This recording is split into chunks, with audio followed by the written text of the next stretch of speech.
अस्सलाम वालेकुम students. Chapter 16 class 10th हम डिस्कस कर रहे थे बेटे, और हमने पढ़ा था मेटलर्जिकल ऑपरेशंस, और बाद में हमने डिस्कस किया था मेटलर्जी क्या चीज़ है, एक्सट्रैक्शन ऑफ मेटल फ्रॉम ओर। और हमने कहा था स्टूडेंट्स कि एक्सट्रैक्शन ऑफ मेटल की जाती है 3 स्टेप से, जिसमें पहला स्टेप था कंसंट्रेशन, दूसरा स्टेप था एक्सट्रैक्शन ऑफ मेटल, और थर्ड स्टेप जो था बेटे वो हमारा रह चुका था, जो कि आज हम डिस्कस करने जा रहे हैं। मैं फिर से बता देता हूँ बेटे कि सबसे पहला स्टेप था हमारा इसमें concentration of ore. Concentration of ore के बाद हम इसको लेके जाते हैं सेकंड स्टेप में, and that is extraction of metal. और एक्सट्रैक्शन ऑफ मेटल स्टूडेंट्स हम 3 स्टेप्स में करते हैं। सबसे पहला काम हम करते हैं कि रोस्टिंग, और जो रोस्टेड ओर होता है बेटे उसको हम लेके जाते हैं स्मेल्टिंग के लिए, और जो यहाँ तक पहुँचते हुए हमें 45% प्योर कॉपर मिला था। यहाँ हमने कॉपर को एज एन एग्जांपल डिस्कस किया। जबकि इसके साथ बेटे हम बात करें, वो जो कॉपर हमें वहाँ से मिला था हम उसको फर्दर लेके गए थे बेसिमराइजेशन में, और बेसिमराइजेशन के एंड पे हमें 98% है वो प्योर कॉपर मिला। इस सारे ही स्टेप्स के अंदर बेटे एक्सट्रैक्शन ऑफ मेटल में जो मेन काम हमने किया था, अगर आपको याद हो बेटे, तो हमने एक्सेस ऑक्सीजन अप्लाई की थी, प्रोवाइड की थी, हाई टेम्परेचर रखा था। इस तरह से जो आयरन था वो आयरन ऑक्साइड की फॉर्म में बाद में सैंड के साथ रिएक्ट करता गया, स्लैग बनता गया, रिमूव होता गया, और सल्फर डाइऑक्साइड गैस की फॉर्म में रिलीज होता गया। तो बेटे इसके बाद जो थर्ड स्टेप है that is refining of metal. ये जो मेटल बेटे अभी हमें मिला है यहाँ पे कोई 98% के करीब प्योर है। अब हम इसकी रिफाइनिंग करेंगे, जो कि आज का हमारा लेक्चर है। तो हम देखेंगे कि किस तरह से ये मेटल फर्दर प्योर हो सकती है। तो स्टूडेंट्स 9th क्लास में अगर आपको याद हो, आप जानते हैं बेटे आपने एक टर्म पढ़ रखी है इलेक्ट्रोलाइटिक सेल। इलेक्ट्रोलाइटिक सेल के बारे में आप जानते हैं बेटा जी, इलेक्ट्रोलाइटिक सेल हम ऐसे सेल को कहते हैं कि जिसमें प्रोसेस ऑफ इलेक्ट्रोलिसिस होता है। और इलेक्ट्रोलिसिस स्टूडेंट्स क्या है कि किसी केमिकल सब्सटेंस का ब्रेक डाउन हो जाना in the presence of electricity is called as electrolysis. तो बेटे यहाँ पे वो वाला फिनोमेना ही अप्लाई किया जाता है। कैसे करते हैं हम तो उस पर बात करते हैं। उससे पहले बेटे 2 टर्म्स आपको रिवाइज कराना चाहूँगा। उसमें से एक टर्म स्टूडेंट्स है एनोड, और एक टर्म है कैथोड। हो सकता है बेटा जी, बल्कि यकीनन ऐसा ही होगा, आप में से अक्सर बच्चों को, अक्सर स्टूडेंट्स को कैथोड एनोड की डेफिनेशन का पता होगा, कुछ को नहीं पता होगा।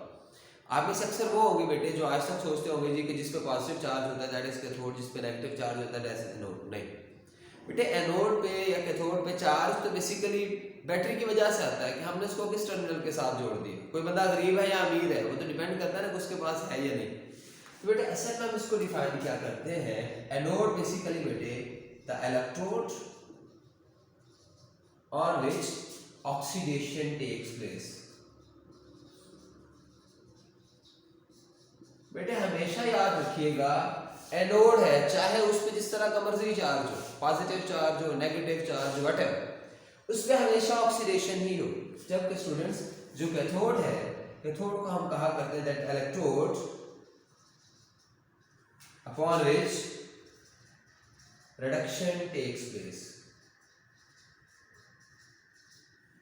कोई फर्क नहीं पड़ेगा हमें कि चार्ज कौन सा है, जिस तरह का मर्जी चार्ज हो स्टूडेंट्स, इस पे हमेशा क्या होगी, रिडक्शन होगी, और एनोड पे हमेशा ही ऑक्सीडेशन होगी। तो स्टूडेंट्स यहाँ पे जो हम रिफाइनिंग ऑफ मेटल, खासतौर पर कॉपर की बात कर रहे हैं, उसको रिफाइन करेंगे तो उसके लिए जो हम तरीकेकार अपनाएंगे बेटे वो क्या होगा। अभी बेटे जो हमें प्रोसेस लास्ट हमने डिस्कस किया दैट इज बेसिमराइजेशन, और हमने कहा कि बेसिमराइजेशन से 98% प्योर कॉपर मिला। तो स्टूडेंट्स वो जो 98% प्योर कॉपर मिला है, वैसे वो प्योर है लेकिन हम उसको फर्दर प्योर करना चाह रहे हैं, इसलिए हमने कहा स्टूडेंट्स कि वो जो बेसिमराइजेशन से हमें कॉपर मिलेगा, लेट्स सपोज कि हम उसे कह देते हैं कि वो इम्प्योर कॉपर है। स्टूडेंट्स हम उसको लेके आएंगे इस प्रोसेस में और इसको बना देंगे एनोड। वो जो हमें बेसिमराइजेशन के नतीजे में ब्लिस्टर कॉपर मिला है 98% जो प्योर था, हम उसको कंसीडर कर रहे हैं इम्प्योर, क्योंकि हमारा कंसर्न ये है कि हम फर्दर इम्प्योरिटीज को रिमूव करें। तो ये हमने बना दिया एनोड। और इसके अलावा बेटे हम कुछ pure copper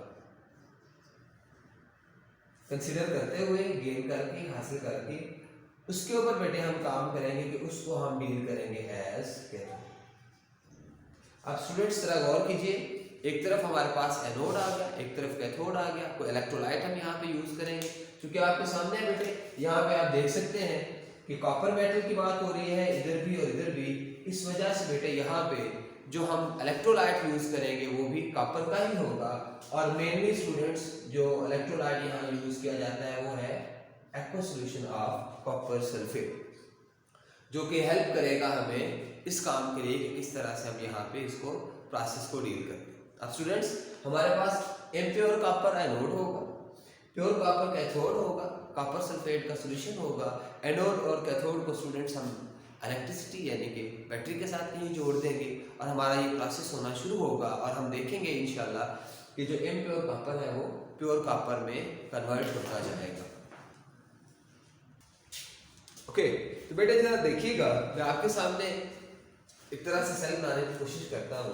students, let we have a container जो कि हमारे लिए इलेक्ट्रोलाइटिक सेल होगा। असल में उस कंटेनर में हमने दो इलेक्ट्रोड्स रखे बेटे। मैं आपकी बुक की तरह की डायग्राम नहीं बना रहा, सिंपल बना रहा हूँ ताकि मैं वीडियो ज़्यादा लेंथी ना हो। आपने वही वाली डायग्राम ड्रॉ करनी है। बेसिक फिनोमेना जो होगा स्टूडेंट्स वो मैं आपके सामने शेयर करूँगा। ये हमारा एनोड हो गया, इसको हम इम्प्योर कॉपर कह रहे हैं।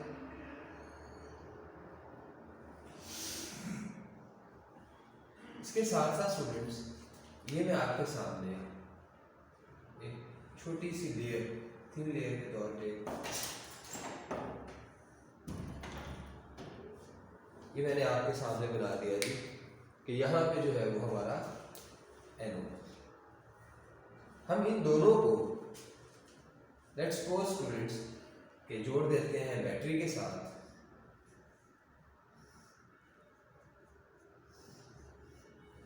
स्टूडेंट्स ये एंड अगर पॉजिटिव टर्मिनल से जोड़ा है तो पॉजिटिव चार्ज आ गया, ये नेगेटिव एंड पे जोड़ा है तो नेगेटिव एंड आ गया। और ये ब्लू को हमने नाम दिया जी ये हमारा एनोड है। और स्टूडेंट्स पहले ही हम ये डिक्लेयर कर चुके हैं कि एनोड हमारा बना होगा किस चीज का, इम्प्योर का, यानी कि ये इम्प्योर का। और ये जो कैथोड है हमारा बेटे, कैथोड की हम पहले बात कर चुके हैं हमारा कि जो कैथोड है वो बना होगा प्योर कॉपर से हमने बना कर रखा।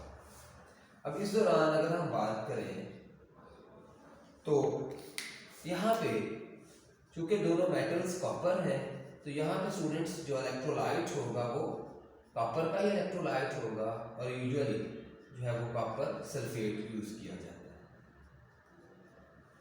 अब स्टूडेंट्स आपको पता है कि एनोड पे ऑक्सीडेशन होती है, तो बेटे जरा गौर कीजिएगा, जब ये जो एनोड है यहाँ से किसी एटम की ऑक्सीडेशन हो तो मैं यहाँ आपके सामने लिखता हूँ ऑक्सीडेशन एट एनोड। क्योंकि एनोड पे ऑक्सीडेशन होती है तो प्लीज जरा गौर कीजिएगा स्टूडेंट्स, यहाँ से एनोड से जो कॉपर एटम्स हैं ये आयोनाइज होना शुरू हो गए। ये मैं आपको इस तरह से सर्कल की फॉर्म में शो कराना चाह रहा हूँ। लेट्स सपोज कि ये कॉपर एटम्स हैं तो ये जो है वो आयोनाइज होना शुरू होंगे। ये स्टूडेंट्स को देखिएगा प्लीज जरा, ये कॉपर था, ये इम्प्योर वाला एनोड पे, यहाँ जीरो की ऑक्सीडेशन स्टेट में है, इसकी ऑक्सीडेशन हुई और ये कन्वर्ट हो गया +2 और साथ ही इसने 2 इलेक्ट्रॉन्स कर दिए लूज। इसलिए हमने कहा कि इसकी क्या हो गई है ऑक्सीडेशन।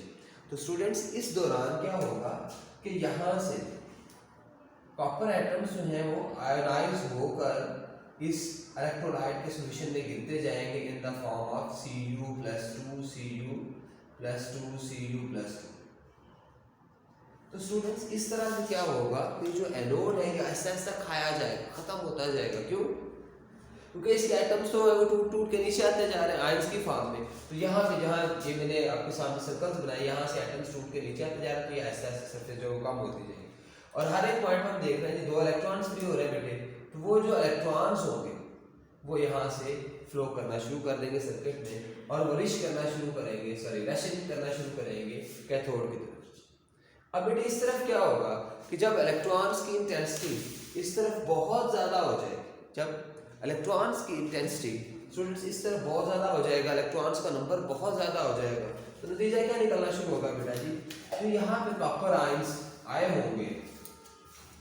अब इस तरफ इन पे पॉजिटिव चार्ज है, इधर कैथोड पे ऑलरेडी नेगेटिव चार्ज था, उन पे इलेक्ट्रॉन्स भी बहुत ज़्यादा होते जा रहे हैं, तो यकीनन फिर क्या होगा, इनके आपस में अट्रैक्शन होगी। तो स्टूडेंट्स नतीजा क्या निकलेगा कि ये जो कॉपर आयंस है ये रश करेंगे टुवर्ड्स कैथोड और वहाँ पे जाके इनकी रिडक्शन होना शुरू हो जाए। तो हम यहाँ लिखेंगे रिडक्शन एट कैथोड। इस तरह से रिडक्शन होगी कि जो कॉपर आयंस बने थे वो कॉपर आयंस इलेक्ट्रॉन्स गेन करते जाएंगे और कन्वर्ट होते जाएंगे जीरो ऑक्सीडेशन स्टेट में। तो स्टूडेंट्स इस तरह क्या नतीजा निकलेगा, ये जो कॉपर आयंस यहाँ थे बेटे वो यहाँ पे जाके एटम्स की फॉर्म में साथ साथ अटैच होना शुरू हो जाए। तो इस तरह बेटा जी आप देख सकते हैं कि जो हमारा एनोड था वो खाया जाता रहा और उसके एटम्स टूट कर पहले इलेक्ट्रोलाइट के सॉल्यूशन में गिरे और बाद में वो जाकर अटैच होते रहे कैथोड के साथ। इस तरह से बेटे जो हमारा कैथोड था जो कि प्योर कॉपर है अब वो ज़्यादा होता जाए,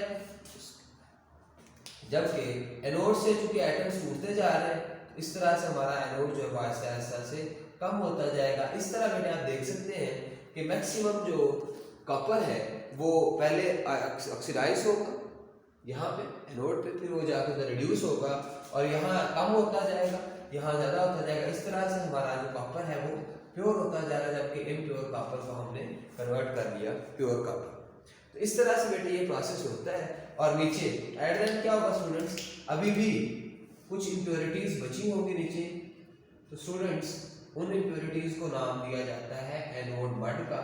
बेसिकली स्टूडेंट्स चांस ये है कि वो सिल्वर या गोल्ड हो सकती है क्योंकि वो एज कंपेयर टू कॉपर बहुत कम रिएक्टिव है, इसलिए फिर वो अभी तक उन्होंने रिएक्शन में हिस्सा नहीं लिया होगा। बाज़ दफ़ा शार्ट क्वेश्चन में पूछा जाता है कि एनोड मड क्या चीज़ है। इस तरह से बेटे हम मेटल को प्योर करते हैं और अब 99.9% तक प्योर कॉपर मेटल जो है वो हमें मिल गई होगी अकॉर्डिंग टू योर बुक। इस तरह से आपने इसको देख लेना है स्टूडेंट्स। कोई बात ना समझ आए तो मोस्ट वेलकम, आप पूछ सकते हैं। दुआ में याद रखिएगा जी। अल्लाह हाफ़िज़।